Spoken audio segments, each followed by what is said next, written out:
अस्सलाम वालेकुम students and welcome back to our YouTube channel. जी बेटे, मैंने आपको बताया था कि हम जो है 9th और 10th के बायोलॉजी के लेक्चर्स लिया करेंगे। हमने प्रीवियस लेसन में जो है चैप्टर नंबर 10 स्टार्ट किया था, जो कि 10th क्लास की बायोलॉजी का फर्स्ट चैप्टर है। आज हमारा जो है चैप्टर नंबर 10 का लेक्चर नंबर 2 है। प्रीवियस लेक्चर में मैंने आपको बताया था कुछ इंट्रोडक्टरी डेफिनेशंस थी जो आपको पता होने चाहिए थी। 3 डेफिनेशंस हमने की थी। वो डेफिनेशंस कौन कौन सी थी? पहली हमने सेलुलर रेस्पिरेशन की थी, सेकंड हमने गैसियस एक्सचेंज की थी और थर्ड हमने ब्रीदिंग की थी। आज हम उससे नेक्स्ट कंटिन्यू करेंगे। आपके स्मार्ट सिलेबस के अकॉर्डिंग जो आपका फर्स्ट टॉपिक लिखा हुआ है वो है गैसियस एक्सचेंज इन प्लांट्स। मैंने आपको बताया था क्योंकि हम बायोलॉजी के साथ डील कर रहे हैं तो बायोलॉजी में हम प्लांट्स और एनिमल्स दोनों को लेके चलते हैं। तो जो हमारे चैप्टर का थीम है, जो टाइटल है गैसियस एक्सचेंज, तो गैसियस एक्सचेंज को हम पहले प्लांट्स में देखेंगे और फिर हम इसे एनिमल्स में भी देखेंगे। ठीक है, तो बेटे प्लांट्स से रिलेटेड आपको जो मेजर पॉइंट पता होने चाहिए वो क्या है कि प्लांट्स के अंदर ऑर्गन सिस्टम लेवल नहीं होता। ये बात आपने 9th क्लास में भी पढ़ी थी। 9th क्लास में जहाँ पर आपने डिफरेंट लेवल ऑफ ऑर्गेनाइजेशंस देखे थे तो उसमें आपने ऑर्गन सिस्टम लेवल डिस्कस किया था। वहाँ पे ये लाइन भी लिखी हुई है कि प्लांट्स के पास ऑर्गन सिस्टम लेवल नहीं होता है। ऑर्गन सिस्टम का क्या मतलब है? यहाँ पर देखें कि हमारी बॉडी में, ह्यूमंस की बॉडी में हम बात करें तो हमारी बॉडी में अगर हम करते हैं बात सर्कुलेशन की, तो सर्कुलेशन के लिए हमारे पास क्या मौजूद है? हार्ट मौजूद है। ठीक है, heart is a pumping organ for which perform circulation. इस तरीके से अगर हम अपनी बॉडी में गैसियस एक्सचेंज की बात करते हैं तो हमारी बॉडी में जो गैसियस एक्सचेंज होगी वो होगी with the help of an organ which is known as lung. तो हमारी बॉडी में या दूसरे एनिमल्स की बॉडी में भी डिफरेंट फंक्शन परफॉर्म करने के लिए ऑर्गन्स प्रेजेंट होते हैं, जबकि प्लांट में ऐसा नहीं है। अगर प्लांट में ऑर्गन प्रेजेंट नहीं है गैसियस एक्सचेंज करने के लिए तो ये गैसियस एक्सचेंज कैसे करेंगे? तो इसका क्या आंसर है कि हर सेल जो कि प्लांट की बॉडी में मौजूद है वो सारे के सारे सेल जो है वो गैसियस एक्सचेंज करेंगे डायरेक्टली जो है अपनी एनवायरनमेंट के साथ। ठीक है, फिर हमें पता होना चाहिए कि जो प्लांट्स की डिफरेंट पार्ट्स हैं, तो मेजर पार्ट्स कौन कौन से होते हैं प्लांट की बॉडी में? वो आप देखें कि प्लांट की बॉडी में होते हैं लीव्स, प्लांट की बॉडी में होते हैं स्टेम और प्लांट की बॉडी में होती हैं रूट्स। अब हम देखेंगे कि इन तीनों मेजर पार्ट्स में जो गैसियस एक्सचेंज का प्रोसेस होता है वो किस तरीके से होता है। तो सबसे पहले है लीफ और यंग स्टेम। यंग स्टेम बेटे क्या होती है? इसे हम हर्बेशियस स्टेम भी कह सकते हैं। हर्बेशियस स्टेम और ये है वुडी स्टेम। वुडी स्टेम यानी कि जो बार्क वाली होती है, जो मोटे तने वाली होती है, ठीक है, जो ज़्यादा स्ट्रॉन्ग होती है ब्राउनिश कलर में। और यंग स्टेम जो है ग्रीन कलर में हर्बेशियस स्टेम होती है और ये थोड़ी वीक होती है। लीव्स और यंग स्टेम में जो गैसियस एक्सचेंज होता है, यानी कि जो भी गैस उन्हें चाहिए वो बॉडी के अंदर या इन सेल्स के अंदर एंटर होती है और जो गैस नहीं चाहिए वो इन सेल्स से रिलीज होती है। वो किस के ज़रिए से होती है? वो होती है स्टोमेटा के ज़रिए से। अब स्टोमेटा क्या है? आप देखिए बेटे, मैंने यहाँ पर एक डायग्राम शो की है आपको। ये एक लीफ का क्रॉस सेक्शन है। तो देखिए आप, सबसे ऊपर जो आपको लाइन नज़र आ रही है ये लीफ की क्यूटिकल होती है, एक वैक्सी लेयर होती है। उसके बाद जो है अपर एपिडर्मिस है। फिर ये सारे जितने भी सेल्स आपको नज़र आ रहे हैं ये मेसोफिल सेल्स है। लास्ट में लोअर एपिडर्मिस है और ये जो है, ये जो मैंने यहाँ से लेबल किया है ये स्टोमेटा है। स्टोमेटा क्या होता है? बेसिकली ये किसी स्पेसिफिक स्ट्रक्चर या किसी सेल का नाम नहीं है। ये बनता है गार्ड सेल से। जब गार्ड सेल्स टर्जिट होते हैं तो इनके दरमियान में जो है एक पोर क्रिएट होता है, उस पोर को हम स्टोमेटा कहते हैं। ठीक है, स्टोमेटा के सुराख से, स्टोमेटा के पोर से जो है वो गैसेस लीफ से बाहर भी निकलती हैं और लीफ के अंदर एंटर भी होती हैं। तो बेटे आपको पता होना चाहिए कि ये वाली जो बेसिकली आपकी बुक पे ये लाइन लिखी हुई है ये बहुत इंपॉर्टेंट लाइन है, क्योंकि ये पास पेपर का एमसीक्यू है। एमसीक्यू में ये पूछा गया है कि लीफ और यंग स्टेम्स में गैसियस एक्सचेंज कैसे होती है, तो आपने करेक्ट ऑप्शन पे निशान लगाना है, स्टोमेटा के ज़रिए से होती है। ठीक है, और अगर सेपरेट भी आ जाए, लीव्स का जिक्र ना भी हो, यंग स्टेम में कैसे होती है, तो तब भी स्टोमेटा के ज़रिए से ही होती है। तो इस डायग्राम में आपकी बुक में ये शो किया गया है कि बहुत सी गैसेस हैं जो कि इन सेल्स के अंदर अगर प्रोड्यूस होती हैं तो इन सेल्स से इन एयर स्पेसेस के अंदर आ जाते हैं। जितनी भी आपको स्पेस नज़र आ रही है इसे हम कहेंगे एयर स्पेस। तो इस एयर स्पेस के अंदर जो है गैसेस आ जाती हैं और वो गैसेस फिर स्टोमेटा से जो है वो बाहर निकल जाती हैं। ठीक है, इसी तरीके से डिफरेंट गैसेस जो हैं जो कि हवा में मौजूद हैं, बाहर मौजूद हैं, और उन गैसेस में से जो भी गैस चाहिए होती है वो इसी सुराख, इसी पोर के ज़रिए से जो है वो सेल के अंदर चली जाती है, पोर के ज़रिए से स्पेस में चली जाती है, और फिर स्पेस के ज़रिए से जिस जिस सेल को उन गैसेस की ज़रूरत होती है तो वो अंदर चले जाते हैं। तो बेसिकली गैसेस को अंदर या बाहर ले जाने के लिए कौन सा रास्ता यहाँ पर यूज़ हो रहा है? स्टोमेटा का यूज़ हो रहा है। ओके बेटा, नेक्स्ट पॉइंट है वुडी स्टेम और मैच्योर रूट। वुडी स्टेम मैंने आपको जैसे कि बता दिया कि ये बार्क वाली होती है, ठीक है, सख्त वाली लकड़ी वाली स्टेम होती है, और साथ ही साथ मैच्योर रूट। मैच्योर रूट क्या होगी? जाहिर सी बात है कि वो प्लांट जो कि बहुत बड़े हो जाते हैं और ट्रीज़ की फॉर्म में आ जाते हैं, उनकी जो रूट्स होंगी वो भी बड़ी बड़ी होंगी और मैच्योर रूट्स होंगी। तो मैच्योर रूट्स में बेसिकली यहाँ पे एक बात लिखी हुई है कि जो वुडी स्टेम होती है ना, जो वुडी स्टेम होती है, तो वुडी स्टेम के बाहर क्या मौजूद होती है? बार्क मौजूद होती है। ये काफ़ी टफ होती है। ये बार्क जो है ये इम्परवियस है। इम्परवियस का मतलब होता है कि इसमें से गैसेस और वाटर नहीं गुजर सकते, ठीक है। लेकिन इस पूरी बार्क की लेयर में कुछ सेल्स मौजूद होते हैं, और उन सेल्स को हम कहते हैं लेंटिसेल्स।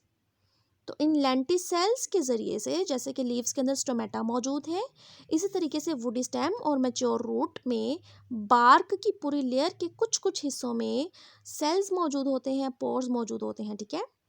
और इन लेंटिसेल्स के ज़रिए से, इन सुराखों और इन पोर्स के ज़रिए से वुडी स्टेम और मैच्योर रूट में गैसेस अंदर जाएंगे या बाहर निकलेंगे, ठीक है, जिनकी ज़रूरत है।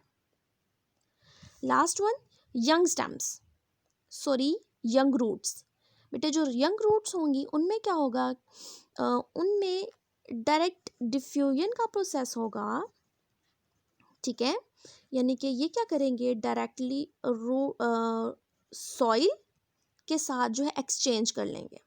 जिस गैस की ज़रूरत होगी रूट्स को, ये डिफ्यूजन के प्रोसेस से उसे बॉडी के सेल्स के अंदर ले जाएंगे, और जिस गैस की ज़रूरत नहीं होगी उसे डिफ्यूजन के ज़रिए से सॉइल के अंदर एंटर कर देंगे, ठीक है। इसके बाद एक और बात लिखी हुई है, वो क्या है कि जो एक्वेटिक प्लांट्स है, ठीक है, नेक्स्ट पॉइंट क्या है? Aquatic plants. तो बेटे एक्वेटिक प्लांट्स में कैसे होंगे गैसेस एक्सचेंज? देखें कि ये पूरी बॉडी है वाटर के अंदर, ठीक है, ये है वाटर, और इस वाटर के अंदर ये प्लांट बॉडी मौजूद है। तो क्या होगा कि डायरेक्टली वाटर में मौजूद गैसेस को डिफ्यूजन के ज़रिए से यूज़ कर लेंगे, और जो गैसेस रिलीज़ करनी है वो डायरेक्टली वाटर के अंदर रिलीज़ कर देंगे, ठीक है। तो बेटे जो मेजर पॉइंट्स थे गैसेस एक्सचेंज के प्लांट्स के अंदर वो क्या थे कि लीव्स में गैसेस एक्सचेंज कैसे होती है? लीव्स और यंग स्टेम्स में होती है स्टोमेटा के ज़रिए से। वुडी स्टेम और मैच्योर रूट में होती है लेंटिसेल्स के ज़रिए से, और ये लेंटिसेल्स कहाँ मौजूद होते हैं? बार्क के अंदर मौजूद होते हैं, ठीक है। फिर यंग रूट्स में कैसे होती है? डिफ्यूजन के प्रोसेस से होती है डायरेक्टली सॉइल के साथ। फिर है कि एक्वेटिक प्लांट्स, एक्वेटिक का मतलब क्या होता है? पानी के अंदर रहने वाले प्लांट्स। तो पानी के अंदर रहने वाले प्लांट्स क्या करते हैं? डायरेक्टली वाटर के अंदर डिजॉल्व्ड ऑक्सीजन को यूज़ करते हैं अगर करनी है तो, और कार्बन डाइऑक्साइड रिलीज़ करनी है तो वो डायरेक्ट वाटर में ही रिलीज़ कर देते हैं। बेसिकली जो भी गैस की ज़रूरत है, जिस भी गैस की ज़रूरत है वो वाटर के अंदर से ही ले लेंगे और वाटर के अंदर ही रिलीज़ कर देंगे। बेटे यहाँ पर एक इम्पॉर्टेंट एमसीक्यू मैं आपको और बताती जाऊँ। एक इम्पॉर्टेंट एमसीक्यू मैंने आपको ये बताया है, एक और है कि frequently stomata are present on, यानी कि ये लीफ है तो लीफ के स्ट्रक्चर में स्टोमेटा कहाँ प्रेजेंट होते हैं? तो आपको इस डायग्राम से भी नज़र आ रहा है कि आपको कहाँ नज़र आ रहे हैं, क्या अपर एपिडर्मिस में नज़र आ रहे हैं या फिर लोअर एपिडर्मिस में नज़र आ रहे हैं? तो आप देखेंगे इस डायग्राम में भी आपको लोअर एपिडर्मिस में स्टोमेटा नज़र आ रहा है।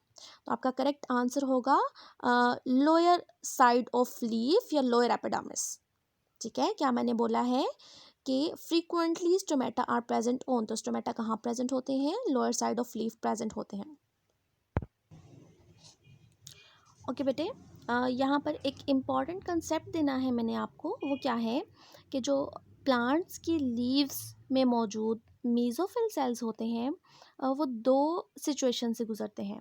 यानी कि डे टाइम में क्या होता है, डे टाइम में आपको पता है क्योंकि सनलाइट की प्रेजेंस होती है, तो सनलाइट की प्रेजेंस में जितने भी प्लांट्स हैं वो क्या करते हैं, फोटोसिंथेसिस का प्रोसेस करते हैं। ठीक है, मैंने यहाँ पर फोटोसिंथेसिस की इक्वेशन लिख दी है कि कार्बन डाइऑक्साइड हवा से लेते हैं, वो वाटर को जो है वो सॉइल से रूट्स के ज़रिए से एब्जॉर्ब करते हैं, सनलाइट और क्लोरोफिल के प्रेजेंस में ग्लूकोज बनाते हैं और ऑक्सीजन बनता है। ठीक है, और साथ ही मैंने रेस्पिरेशन की इक्वेशन लिख दी है क्योंकि डे टाइम हो या नाइट हो, प्लांट्स को भी डिफरेंट एक्टिविटीज़ परफॉर्म करने के लिए एनर्जी की ज़रूरत होती है, तो इसके लिए वो रेस्पिरेशन का प्रोसेस परफॉर्म करते हैं जिसमें C6H12O6 प्लस ऑक्सीजन इन्वॉल्व होते हैं, कार्बन डाइऑक्साइड वाटर और एनर्जी बना देते हैं। तो डे टाइम में जो है दोनों प्रोसेसेस हो रहे होते हैं side by side. Side by side का क्या मतलब है कि एक ही वक्त में दोनों हो रहे होते हैं।